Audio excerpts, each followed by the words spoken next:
સીતારામ બધાઈને. આજ ડોહી ખુશ છે. હાકર ખાઈ લઈએ.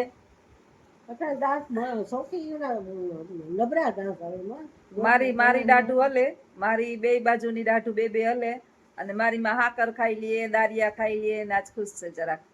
કઈક વાંધો ન આવે, અસલ મજા આવે વાતો કરવાની.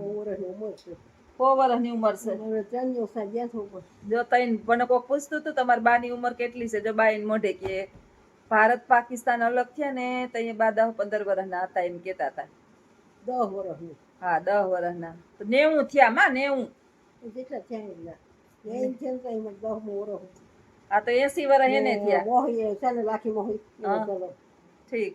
આ 80 વર્ષના હતા એ થઈ ગયા. અહીંયા ટકલું મહારાજ ને ટાઈટ લાગે, મસલા કેડે ને સાયલોટી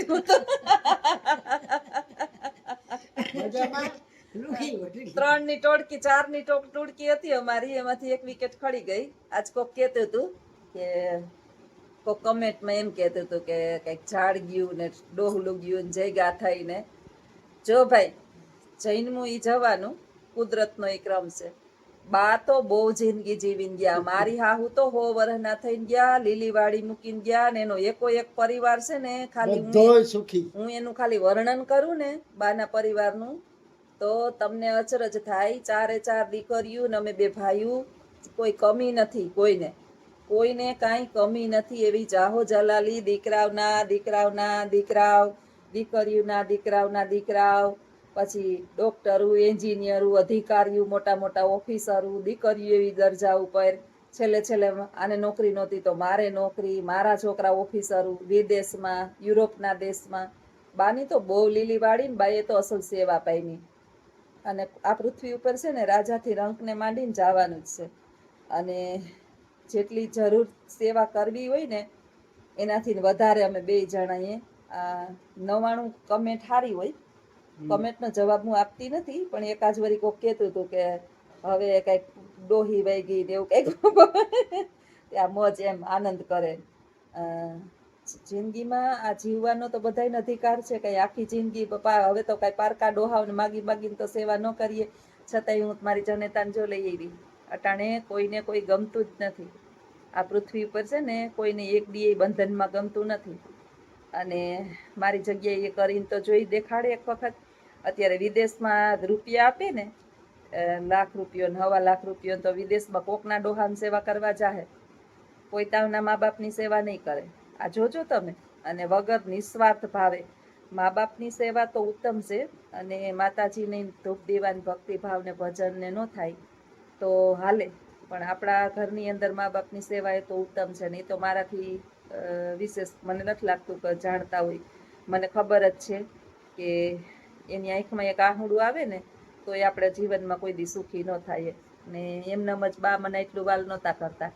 આખા લગભગ જેટલા દેશાવરમાં વિડીયો જોવે ને બધાને ખબર છે. એટલે આવા છે ને ઈર્ષાળુ સ્વભાવના હોય કે જ્યોત્સનાબેને આજે હસી કેમ લીધું, જ્યોત્સનાબેને આજે હસી કેમ લીધું. પણ હવે બા મને ખૂબ આશીર્વાદ દેતા ગયા છે. એટલે હવે રડવાના દિવસ કે પૂરા થયા. મારી દીકરી હર ફર મોજ કર, જલસા કર, આનંદ કર, અને તને મજા આવે ત્યાં જાત્રાયું કર.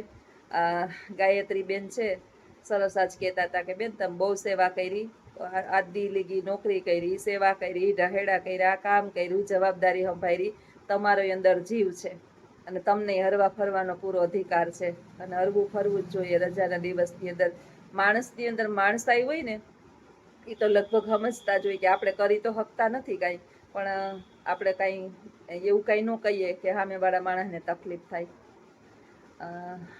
ક્યારેક છે ને કરી લેવી સેવા. 1-1.5 મહિનો આપણા ઘરની અંદર ન હોય ને તો કોકની એ કરી આવવી, એટલે ખબર પડે કે આખો દિવસ છીને પી ઉપાડ્યા પછી જમવાનું ભાવે છે કે નહીં. પણ મેં તો બહુ અમે 2 જણા એવી કરી. હું તો ઠીક છું, લેડીઝ છું. મારા ઘરવાળા એ એટલી સરસ મજાની બપોર લગીની ડ્યુટી એની હતી અને બપોર પછીની ડ્યુટી મારી, અને રાત્રે 2 માણા ભાગમાં. વધારે જરૂર હોય તો 2 જણા, નહીંતર ગમે એક જાગતું હોય એ કરી લે સેવા. અને બાના તો ખૂબ ભરી આશીર્વાદ છે. રહી જાતે ત્યાં મારી માના તો એ જો એ ભરપૂર મને મળે જ છે. ગમે એટલા પ્રયત્ન કરીને ખુશ રાખવાના હું પ્રયત્ન કરું. કયું કીર્તન ગાવાનું છે આજે?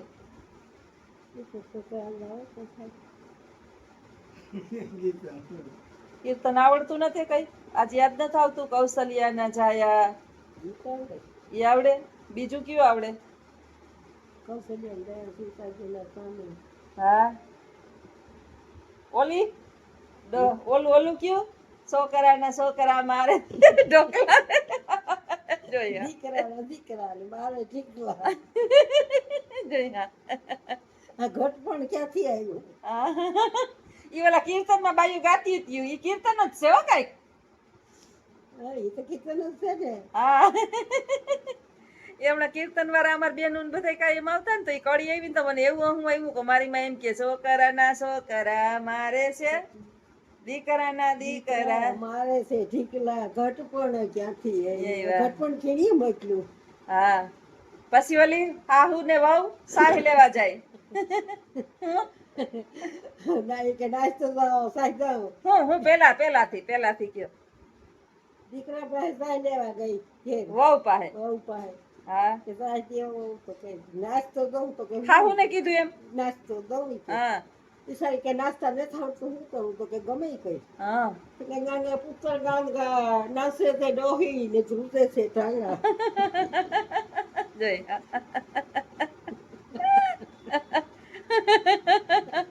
દુનિયામાં રોવડાવવું છે ને બહુ હેલું છે માણસ ને. બે શબ્દ કયો ને તો રોવા માંડે. હા બહુ વહુ એની અઘરું ભૂલી છે. હોય તો શું કરે?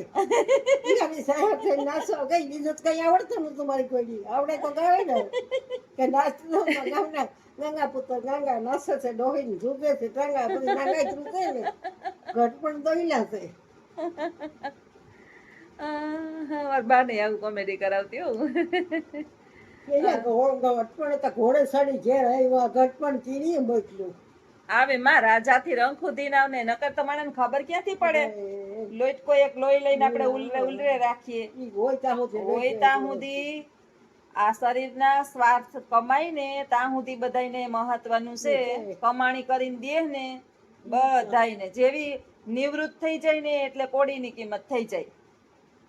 માણસની કિંમત ના તેની આવકની કિંમત છે. નાના બાળકો હોય ને તો એને મા બાપ જોતા હોય. શું કરવા જોતા હોય? કે એને ભાઈ એને કઈ ઓલું નથી કે ખાવાને પીવાને બધું જરૂરિયાત જીવનની કોણ દે? જેવી એને પાખું આવી જાય પછી તેને એના પગ ઉપર ઊભા હોય. આ દુનિયામાં એવું જ છે અટાણે. એટલે ઘટપણ તો બધાયને આવવાના અને ઘટપણ દોયલા ઓલું ઝાડ ઉપરથી પાંદડા ખરતા હતા. હા દાંત કાઢે કે આ ખરી જાય તો કે ધીરા બાપલી ધીરા હમણી વીચી ને કમણી વીચીએ. હા ઈ તો આવવાનું બધાને આવવાનું છે. ઘટપણ તો આવે ઘટપણ ઘોડે ચડી ચેરાવે. કોઈને મૂકે નહીં. ઘટપણ ન મૂકે કોઈ દી ન મૂકે. પણ ભગવાનને એટલી આપણી ઉપર મહેરબાની કે જીવીએ ને ત્યાં સુધી શરીર નિરોગી રાખજે. ભગવાન પાસે માગવા હુંએ તો અહીંયા નીંદર આવી જાય અને મારા પ્રાણ લઈ લીધો. હા અને જમવા બેહીએ ખાવા બેહીએ તો અસલ મજાની ભૂખ લાગે અને ટાઢું ટુકડું પચી જાય. અમાર 32 જાતના ભોજનની કાંઈ જરૂર નથી. રોટલો હોય કે બકરી હોય કે ભોજન માની ખાઈ લઈએ. હા જી ભગવાને દીધું થાળીમાં આવ્યું ઈ કબૂલ. ઈશ્વરનો પ્રસાદ સમજી ઈ મીઠો. ભાવ મીઠા છે. હા ભોજન 32 ભાઈના થાળી પસાડીને આપે તો શું કામનું? ઈ ઘરે હા આપણે જો બપોરનું ટાઢું કઈ ખાઈ લઈએ ને ગુનાનું છે. અમે એમ જ કરીએ. નાખી ન દઈએ કાંઈ વસ્તુ. રોટલી પડી હોય શાક પડ્યું હોય તો પછી અહીં જે ખીચડી કે સંભારો કે કંઈક પણ એવું કરી નાખીએ. ખાઈ લઈએ. નાખી ન દે. અનાજનું અન્નનો જેટલો બગાડ થાય ને ઈ આપણા જ દેશને નુકસાન છે.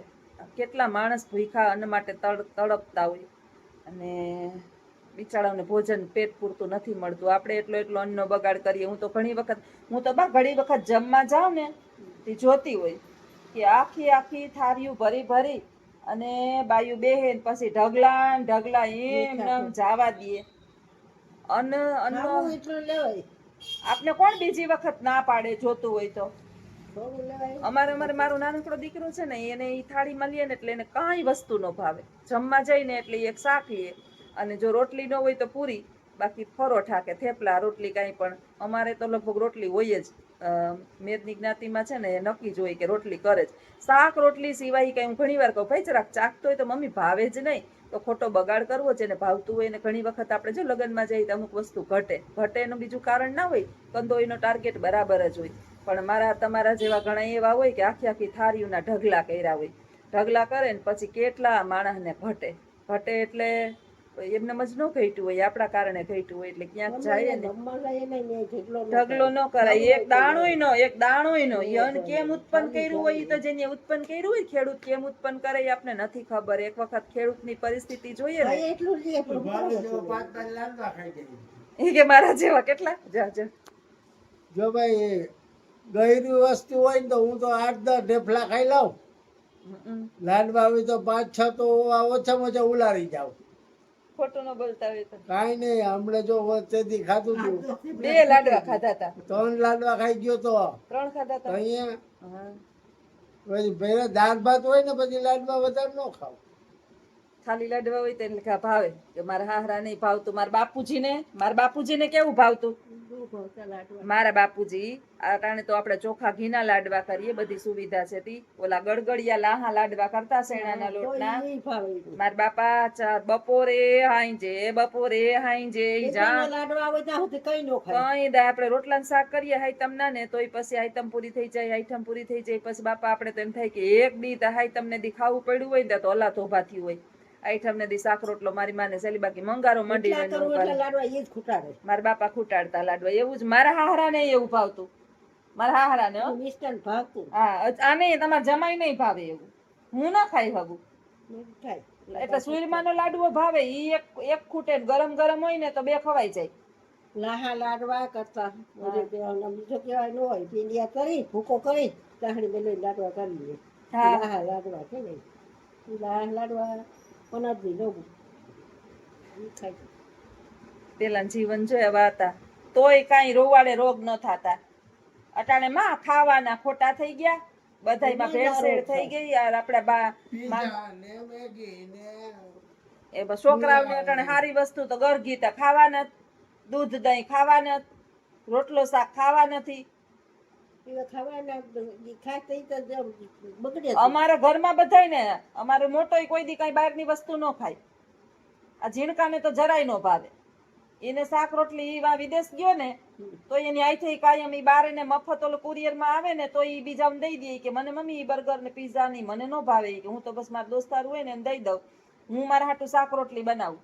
આઈથે બનાવે કાયમ. ન બનાવતો હોય કાલ મને પૂછતો હતો મારા નાનકડો છે ને કે મમ્મી ભરેલા બટેટા જો તમે ભર્યા આમ જ ભરાય ને હવે શું કરું જી કઈક નવીન શાક કમાવા રૂપિયા કમાવા હેલી વાત છે વિદેશમાં. રૂપિયા કમાવા હેલી વાત નથી, વાપરવા બહુ હેલી વાત છે. તો આવજો બધાય. સીતારામ. આજ તો બાને જરીક વાર હસાવ્યા. લાડુ કઈ બનાવવાના ને હે કોઈ દી કઈ ન કરતો હોય એટલે નથી કરીને ખાઈએ. અહીંયા જોસ્તાન રાજમાં રાજ હતું. મમ્મી આ દે એટલે મા બાપના જ્યાં સુધી છત્ર છાયામાં છોકરા રહીએ ત્યાં સુધી તો વાંધો ન આવે. હા હવે આમ વાંધો નથી, બધું આવડી ગયું એટલે કે 10-15 મિનિટ થાય ને તો મમ્મી બધું કરી લેવી. કે પેલા તો બહુ વાર લાગતી, બહારનું ભાવે નહીં અને કંપનીનું જે આપે એને મજા નથી આવતી. બહારનું ઈ વિદેશમાં તો ઈ પીઝા ને આવા જ હોય ને તો ચીઝ ને બર્ગર ને મારા છોકરાને કાંઈ ન ભાવે. આપણે અહીંયા પ્યોર કાઠિયાવાડી શાક રોટલી ખાવા વાળા, શાક રોટલો ખાવા વાળા હાઈથે બનાવે પણ ઈ ખાય નહીં. એક દી ભાવે. હાલો બધા આવજો બધાય. સીતારામ. થોડા કઈ સારું આવજો બધાય.